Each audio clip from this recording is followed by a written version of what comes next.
Tuve la oportunidad de crecer en un hogar cristiano, donde se amaba a Dios con mucha sinceridad. Y cuando crecí amando a Dios, pero sin entender todo el plan que Dios tenía para mí. Me bauticé aceptando a Dios, poniéndolo a Dios en primer lugar en mi vida, pero todavía, a pesar de haber estado bautizado, yo siempre me preguntaba, ¿por qué Cristo tuvo que morir por mí? Y lo entendía eso como que era simplemente la muerte de Cristo, era una demostración de amor, que Él había dado mi vida por mí. Y era como diciendo, te quiero mostrar mi amor y por eso muero. Pero yo no entendía de que, por qué yo tenía que morir. Para mí la vida cristiana era portarme bien, y si me porto bien, voy al cielo, y si me porto mal, me pierdo. Y entonces, así crecí, sinceramente, pero crecí así. Cuando empecé a estudiar teología, hubo ciertas materias que me sacudieron bastante. Y un requisito una vez que me pidieron hacer sobre Jesús fue uno de los descubrimientos en mi vida que han marcado mi vida. Y quizás lo que yo les voy a contar ahora a ustedes, puede ser que ustedes ya lo sepan hace mucho, pero para mí fueron descubrimientos muy importantes. Y una de las cosas que descubrí mientras estudiaba, mientras hacía un requisito, y estudiando la Biblia y leyendo el Espíritu de Profecía, era que Jesús tuvo que aprender que era Dios. O sea, eso fue una revelación. Para mí era como que Jesús había nacido sabiendo que era Dios y Él se podía recordar de todo lo que Él había vivido en la gloria con el Padre. Pero haciendo ese requisito, siento que el Espíritu Santo me empezó a mover y a hacerme dar cuenta de que Jesús sabía que era Dios por medio de la fe. Y eso me hizo dar cuenta que Jesús tenía la misma prueba que yo. ¿Por qué? Porque cuando venían las pruebas para Jesús, y tenía muchas pruebas, Satanás tentaba a Jesús haciéndole dudar de que Él era hijo de Dios. Y ahí me di cuenta que cuando yo tengo pruebas, cuando a veces la vida parece muy difícil, Satanás viene a mi lado y me dice, tú no debes ser hijo de Dios. Y me propone que yo me separe de Dios. Y eso para mí fue una gran revelación, el hecho de que Jesús tenía que vivir por fe, igual que yo tengo que vivir por fe. Él tuvo que creer que era el Hijo de Dios, como yo tengo que creer que soy el Hijo de Dios. Nada más que él tenía que creer que era el Hijo que había sido Dios. Imagínense descubrir, un ser humano, descubrir de que él era Dios, el creador. Pero él no tenía la capacidad de recordar lo que él había vivido en el pasado o que él había creado. Simplemente tenía que creerlo por fe. Para mí fue tremendo eso. Todavía sigo descubriendo algunos aspectos de esa. Al final de estudiar teología, no lo descubrí por medio de una clase, sino que lo descubrí por una historia que leí en la Biblia, que Jesús no solo había muerto por mí, sino que Él había vivido por mí. Y me empecé a dar cuenta de que por más que yo me porte bien toda la vida, yo estoy perdido. Y que yo necesitaba para ser salvo a alguien que haya vivido perfectamente, que nunca se haya equivocado. Y ahí me empecé a dar cuenta entonces que Jesús no solamente murió por mí, sino que vivió por mí. Y cuando venga el día del juicio final, si yo soy amigo de Él, Él me va a regalar, como ya me la regala ahora, me regala su vida para que cuando pase el juicio no analicen mi vida, sino que analicen la vida de Él. Y entonces tener así la seguridad de la salvación. Y eso fue otra revelación tremenda que me sacudió. Pero quiero decirles que, y hoy esto es testimonial, esta semana Dios me dio otra revelación que quizás para ustedes, y no podía dejar de compartirla cuando me pidieron hablar aquí, de algo que nunca me había dado cuenta realmente. Y quizás para ustedes es algo, no es nada nuevo, y ustedes pueden decir, ¿cómo un pastor de 27 años de experiencia recién se da cuenta de eso cuando yo ya lo sé hace rato? Bueno, cada uno de nosotros tiene su experiencia. Pero esto que descubrí esta semana me conmovió y me llena de respuesta hacia Jesús, de lo que significa Jesús. Y esto lo descubrí en Lucas 24, versículo 36, dice así, Jesús ya había resucitado. Dice, y cuando ellos estaban aún contando estas cosas, Jesús mismo se puso entre ellos y les dijo, paz a vosotros. Entonces ellos, espantados y asombrados, pensaban que veían un espíritu. Pero él les dijo: ¿por qué estáis turbados? Y suben esos pensamientos a vuestro corazón. Mirad mis manos y mis pies, que soy yo mismo. Palpad y ved que un espíritu no tiene carne ni huesos, como veis que yo tengo. Y al decir esto, les mostró las manos y los pies. Y como ellos no acababan de creerlo, a causa del gozo y el asombro, les preguntó: ¿tenéis aquí algo de comer? Entonces le dieron parte de un pescado asado, y él lo tomó y comió ante ellos.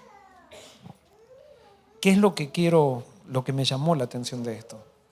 Quiero simplemente ubicarlos en el contexto. Los discípulos se habían enterado que Jesús había resucitado. Al Jesús resucitar, todo lo que Jesús les había enseñado comenzó a tener una dimensión diferente en la cabeza de ellos. Ellos comenzaron a pensar de Jesús de manera diferente. Hasta ese momento habían pensado de que Jesús era el Mesías. Pero nadie pensaba que el Mesías iba a ser más que un ser humano. Hasta ese momento pensaban que el Mesías iba a ser un profeta como Moisés, alguien que había crecido, bendecido por Dios, quizás como Sansón, pero no alguien que era el Hijo de Dios, que era Dios en la carne. Entonces ahora los discípulos que se habían enterado de que Jesús había resucitado, ahora analizaban las enseñanzas de Jesús, se acordaban de todo lo que habían vivido. Ahora el Espíritu Santo empezaba a trabajar en ellos y les hacía sentir que ellos no habían estado caminando con un profeta, no habían estado caminando con un maestro, no habían estado caminando con una persona que era muy consagrada, habían estado caminando con Dios mismo. Imagínense esa revelación, lo que habrá causado en los discípulos. Pero mientras ellos estaban pensando en eso, de repente aparece Jesús en medio de ellos. ¿Cómo se habrán sentido ustedes?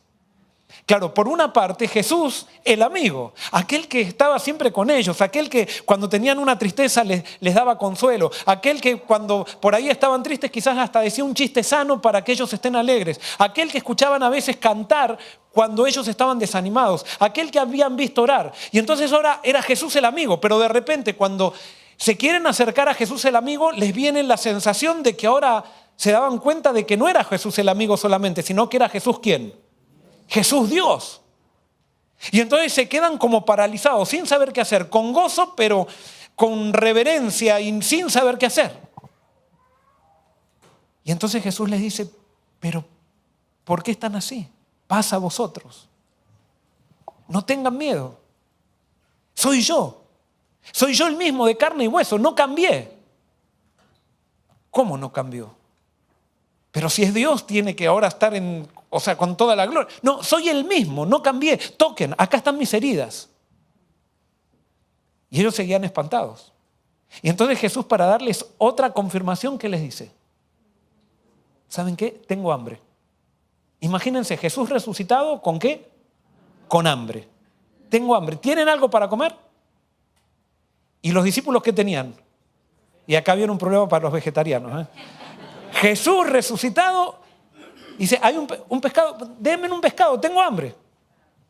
Y Jesús se come un pescado, un animal muerto cuando ya estaba glorificado. Con esto no estoy haciendo, yo soy vegetariano, no estoy haciendo una propaganda, pero para que se den cuenta cómo ve Jesús la alimentación. Es importante. Pero no es que por comerte un pescado te vas a perder. Tú te salvas o te pierdes por Él. Por la amistad que tienes con Él. Y entonces Jesús se come el pescado. Pero eso fue lo que más me llamó la atención. ¿Qué es lo que me llamó la atención? Yo siempre había pensado que Jesús se había hecho hombre, resucitó, glorificado, pero que Él iba a tener la forma de hombre por la eternidad. ¿Ustedes sabían que Jesús va a tener la forma de hombre por la eternidad? Bueno, así yo pensé hasta la semana pasada. Y esta semana me di cuenta que estaba mal. Jesús no va a tener la forma de hombre por la eternidad. Él va a ser hombre por la eternidad. ¿Qué quiere decir eso? Él volvió al cielo, Pero él no volvió, no ascendió porque él tenía un poder que tenía. ¿Quién lo llevó al cielo? Dios. ¿Pero cómo lo llevó? Como hombre, porque él ya no tenía poder para volar. Dios lo llevó como hombre. Y en el cielo, él está ya hace 2000 y tantos años, y él tiene que comer todos los días. Porque él no tiene la forma de hombre. Él se hizo hombre y no va a dejar de ser hombre por la eternidad. Por eso él no sabe cuándo va a venir su Padre. Porque él decidió, no es que dejó de ser Dios. Él renunció, dice la Biblia en Filipenses capítulo 2, que él se vació a sí mismo y él puso eso de Dios en un costado, si bien sigue siendo Dios, pero tiene la autoridad de Dios, pero él decidió ser hombre y entonces ahora se relaciona con su Padre como si fuera hombre, no se relaciona como si fuera Dios. Y por eso decidió él depender del Padre eternamente desde allí para dar, a pesar de que él tenía toda la autoridad para ser igual al Padre. No sé si me hago entender con ese pensamiento. Espero poder ser claro en esas palabras. O sea, Jesús no tiene la forma de hombre. Él se hizo hombre. Y va a seguir viviendo como hombre. Y tiene la sabiduría que un hijo de Adán puede tener en su máxima exponencia por la relación que tiene con su padre. Pero él decidió no saber las cosas por sí mismo, sino que él cuenta todo lo que su padre le cuenta. ¿Por qué? Porque ¿saben qué? Él ahora se transformó en representante nuestro. ¿Y saben qué? Después de que leí esto, digo, ¿y quién viene en las nubes por segunda vez? Viene mi hermano Jesús, que es hombre como yo, que se autolimitó por la eternidad. Es como si ayer estábamos hablando es como si nosotros dijéramos, no sé si ayer hablaba con Isidro esto y Isidro me dio un ejemplo, no creo que sea tan así, pero dice, sería como que entonces nosotros nos hagamos una cucaracha, tengamos el poder de hacer una cucaracha y permanezcamos por la eternidad como una cucaracha, sin volver a ser seres humanos. Claro, nosotros no somos cucarachas. Nosotros somos dioses en miniatura que nos corrompimos con el pecado. Y Jesús hizo esa miniatura de Dios para poder rescatarnos y decidió permanecer en miniatura por la eternidad. Para que nosotros, la raza que lo escupió, que lo rechazó, que pecó, sea elevada. Él baja para que yo pueda ser elevado. Y ahora nosotros somos el único planeta que es hermano de Dios. Esto a mí me agrandó muchísimo la visión de Jesús. Y les digo que hasta el punto de esta semana estaba conmocionado, a veces se me caían las lágrimas, de saber de que Jesús hizo tanto por mí y que Jesús ahora sigue siendo como yo. Y por eso Él tiene autoridad para transformarme. Él tiene poder para transformarme. Pero es mi hermano. Y Él viene a buscar a aquellos que son iguales a Él. Porque Él se hizo como uno de nosotros. Cuando Jesús murió en la cruz, murió Jesús hombre, no murió Jesús Dios. Jesús Dios no podía morir. Pero Jesús hombre murió y resucitó. Pero Él decidió permanecer como Jesús hombre por la eternidad.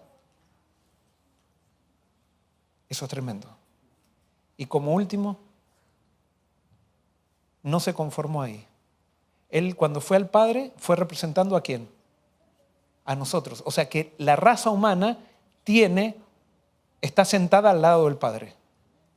En Él estamos todos sentados. Ahora entendí mucho más lo que significa estar sentados en el trono con Cristo en Él. Porque Él me representa a mí, te representa a ti y está representándote al lado del Padre. Y entonces está hablando Él continuamente. Él sabe que nosotros nos equivocamos, sabe de nuestras debilidades, pero Él intercede por nosotros porque Él dice, nosotros, a pesar de que tenemos todos los errores, hemos dicho sí, hemos respondido a su amor y lo hemos aceptado como nuestro Salvador. Y por lo tanto Él nos representa y Él nos defiende. Y no hay nada que nos pueda quitar de la vista del Padre, porque el Padre cuando nos ve a nosotros nos ve a través de Él. Entonces Él le pidió al Padre, Padre, yo voy a volver, segunda venida. Los voy a traer acá para que te conozcan. Es más, esto es otra cosa más y ya termino, no quiero ser muy largo con esto, pero esta es otra cosa más. Nadie conoció al Padre. El único que conocía al Padre, ¿quién es? El Hijo. Estos se los tiro así, pero no sé si no estoy seguro de esto. Tengo la sospecha de que ningún otro planeta, ni ningún ser, ni ningún ángel todavía vio al Padre.